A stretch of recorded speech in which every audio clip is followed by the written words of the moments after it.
Welcome to Infinite Models. If you like building aircraft, any type of armor, how about prehistoric or current wildlife? Autos of all shapes and sizes and genres, seafaring subjects of all types, and figures, vignettes, and dioramas, then this group was made for you.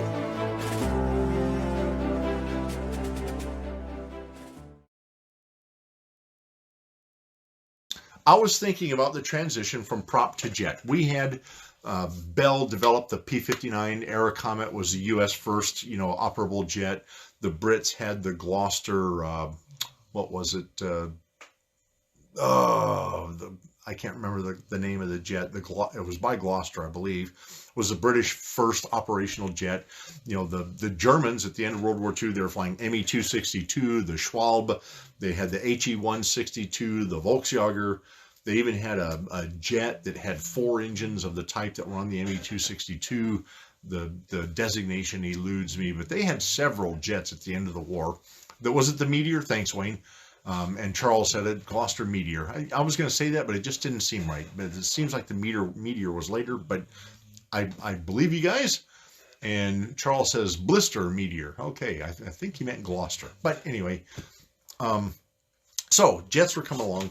The U.S. had a number of straight-wing jets. We had, the F-80 Shooting Star, and we had the early F.J. Fury series and some others, and they just didn't fare too well combat-wise. They were good for close air support, but they weren't good for air-to-air combat.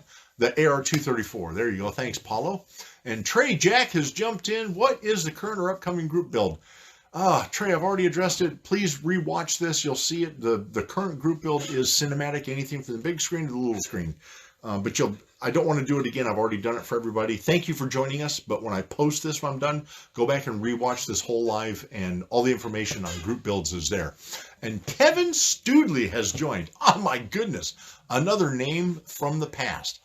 So meteor in the air, meteorite on the ground, says Gene. Yikes. So here's the idea I had in my head. The F-86 Sabre was the first swept wing jet that the U.S. did. You bet, Trey. It's all in here. And during the Korean War, it was also the first jet of real reputation, like the kind of reputation that P-51 Mustangs, P-47, P-38, the Corsair, the Hellcat had in World War II, with kill ratios over the German and Italian and Japanese and so forth aircraft. The F-86 achieved that over the communist aircraft, the MiG-15. And so I kind of was going with myself thinking, what was the blueprint for the future of fighters coming out of props, moving into jets? So I sat down and I custom mixed myself this bottle that I call Blueprint Blue. And I made this color up. It looks like blueprint paper to me.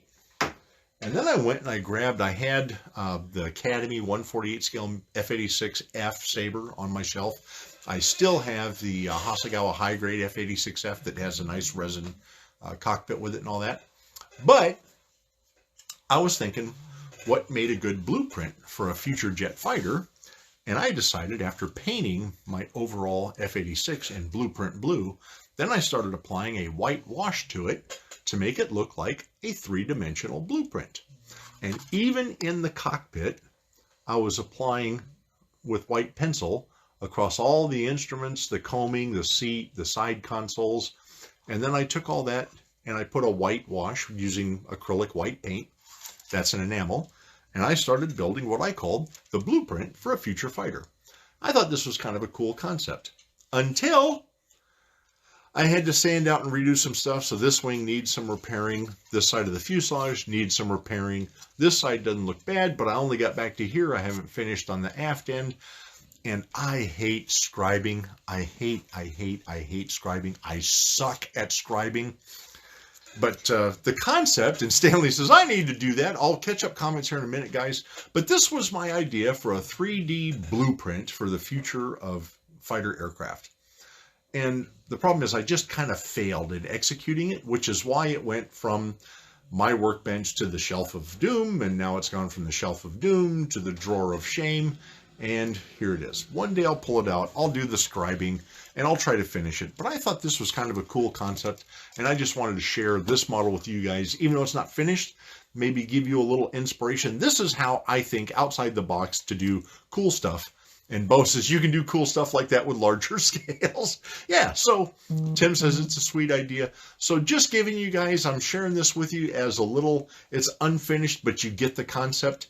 And maybe you'll stop and think about some out of the box thinking for model building for yourselves. And one day I'll finish that. It actually sits on its gear nice. Look, no tail sitter. It's awesome. It's well built. It's just the finish sucks right now. But that's the concept. I thought it was kind of cool. The new guys, that's what they're giving me grief about because I stopped there a long time ago. I got to finish that. So anywho, F-86s.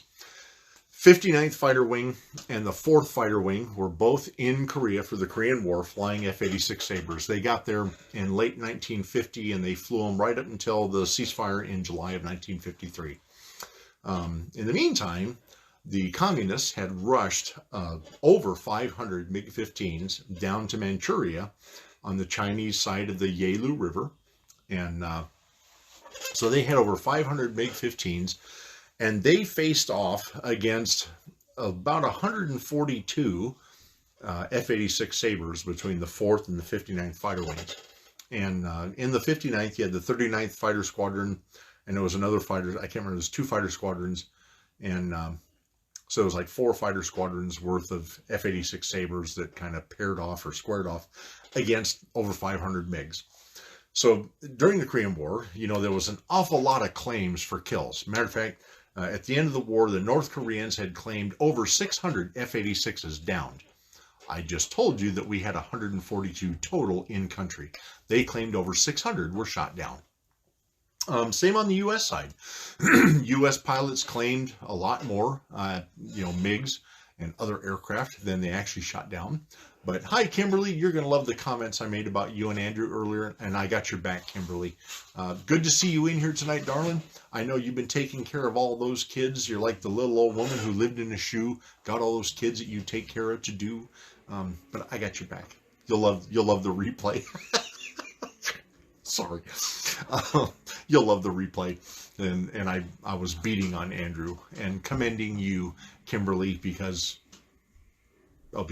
So anyway, that's the way claims went. Well, the U.S. side, we had stipulations. There were rules of engagement, and one of those rules was that American pilots flying F-86s were not allowed to fly north of the Yalu River and into Manchuria, China. The punishment for flying across the Yalu into China over Manchuria was being grounded. Well, the problem is that, you know, if you ground your pilots, you lose assets to shoot in a shooting war. So they came up with an even more egregious punishment than that for fighter jocks. And so Warren Thompson, in that book, he was doing an interview with Lieutenant Ronald Wilson, I think his name was. Hi, Jeff Bristol. Good to see you, my friend. Glad you joined us. You're going to have to go back and watch the replay because you joined us 45 minutes in, and I'm wrapping up, but there's a whole lot ahead of this. So anyway, let me just tell the story. So here's how the tactics went for the U.S. Air Force at that day. 2 aircraft was an element. You had a lead and a wingman.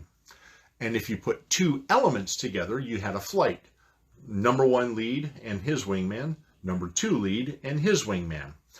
The number 2 wingman was also the 4th one in the element, was the furthest one back, and this was the most vulnerable aircraft to fly. They called him Tail End Charlie, because anytime they're flying along and you get bounced by the MiGs, the first one they go after is the one they're closest to, the furthest one back. Nobody liked flying Tail End Charlie. So 2 elements equals 1 flight. And our rules of engagement said if a flight got split, but you were still with, a lead and a wingman, that was still a combat effective formation and you could continue to fight as an element. But if you got separated from your lead and your wingman and you were now an individual, you were no longer combat effective. And the rules of engagement said you turn south and go home. You just get out, keep yourself safe to fight another day. That was basically our rules of engagement. So Lieutenant Wilson is, he was number 4, 32nd combat mission with the 39th Fighter Squadron, and he was still flying tail end Charlie.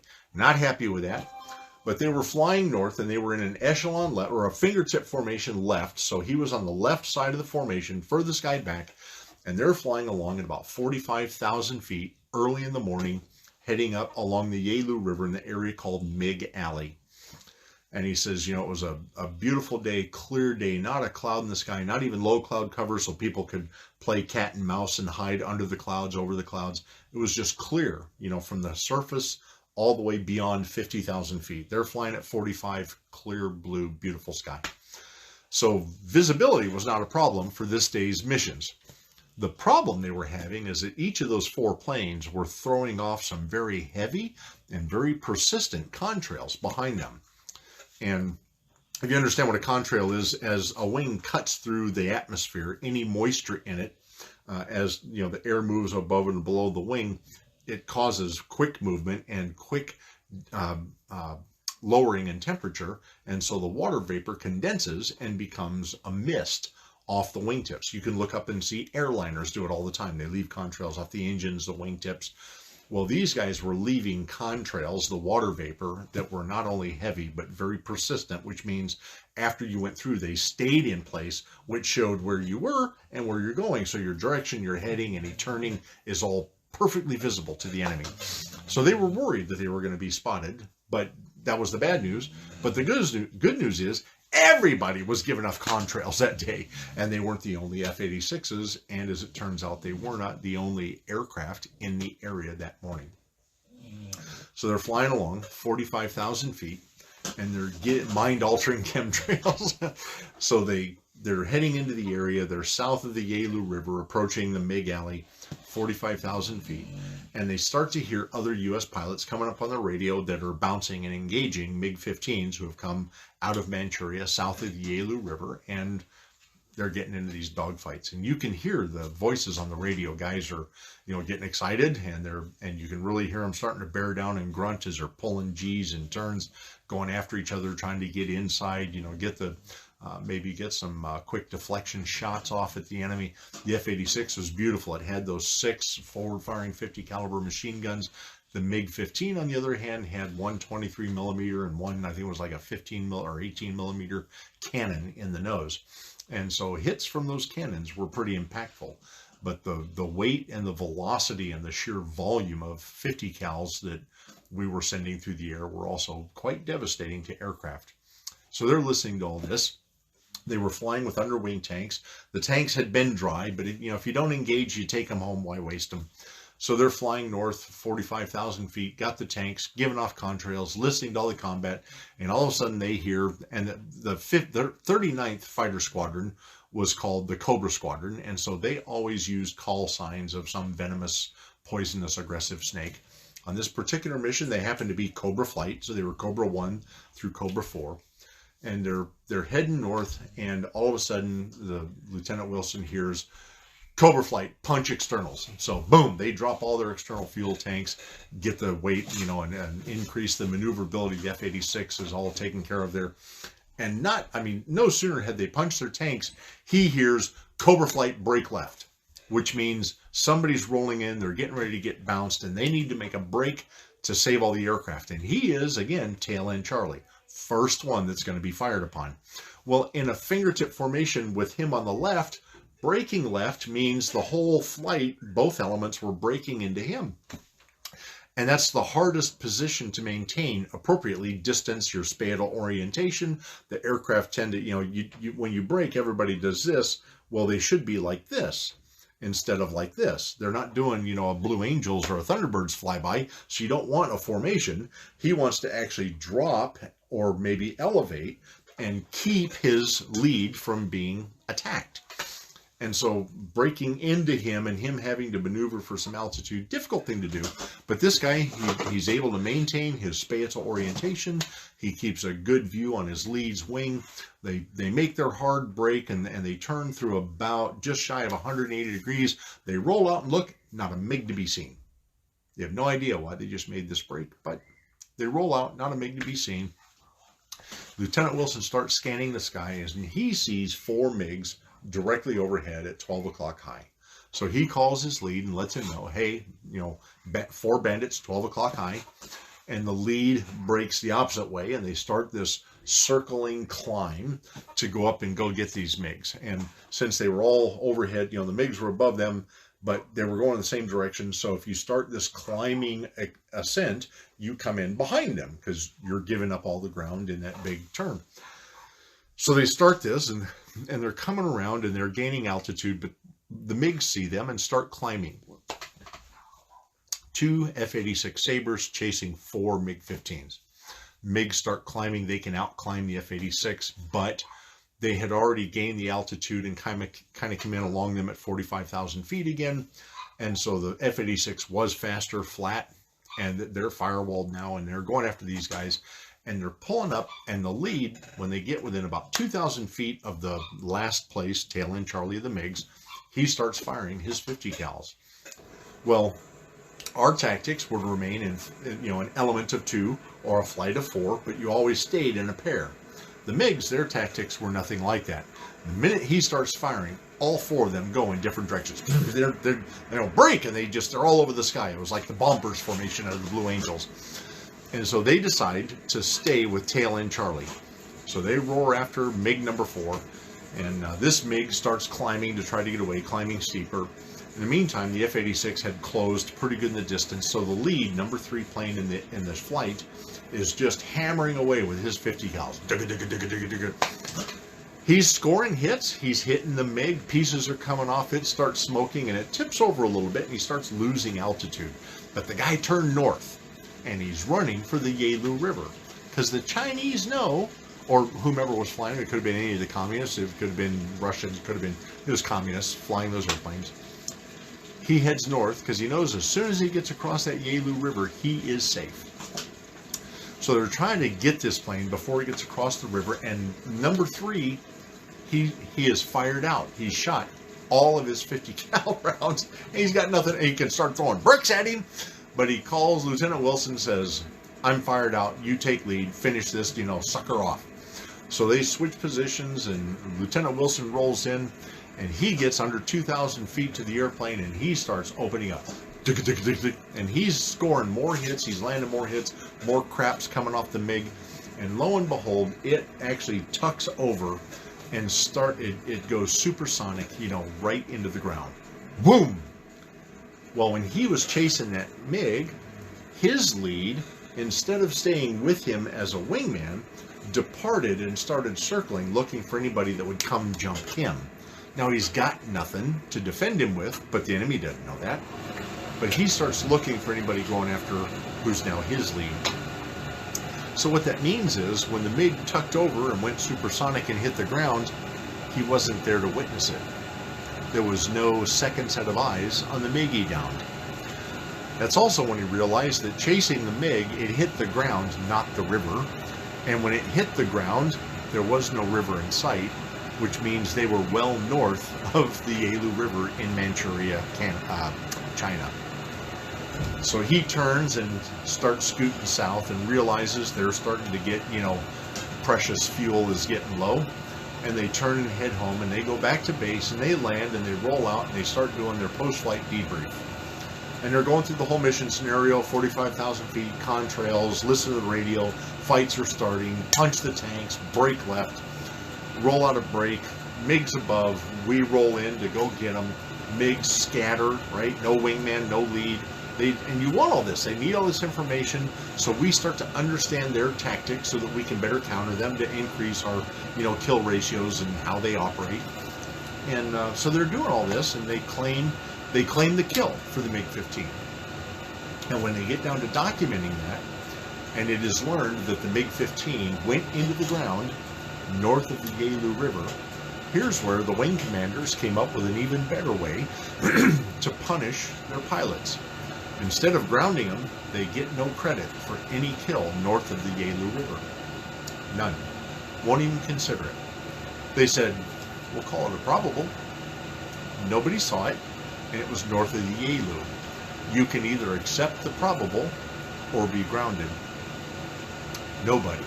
wanted to be grounded in the middle of a shooting war. So this guy chronicled that story with Warren Thompson in the book 59th Fighter Wing in Korea flying the F-86 Sabre. And those poor guys, they actually made kills. And now decades later, after the war has ended, and with the fall of communism in Russia and so forth, and a lot of, the walls kind of coming down, if you will, a lot of records have all been released and declassified.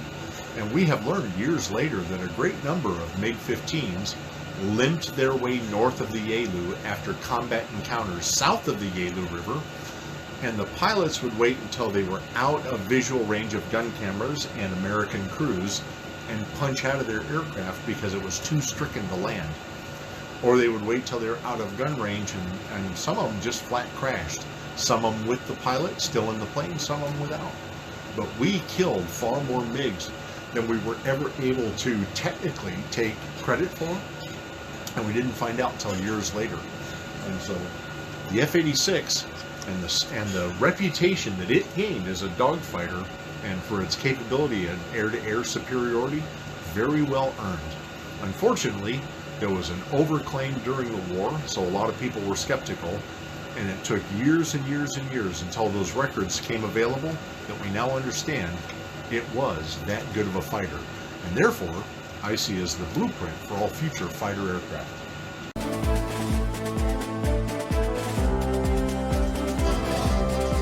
We hope you have enjoyed this Infinite Models presentation.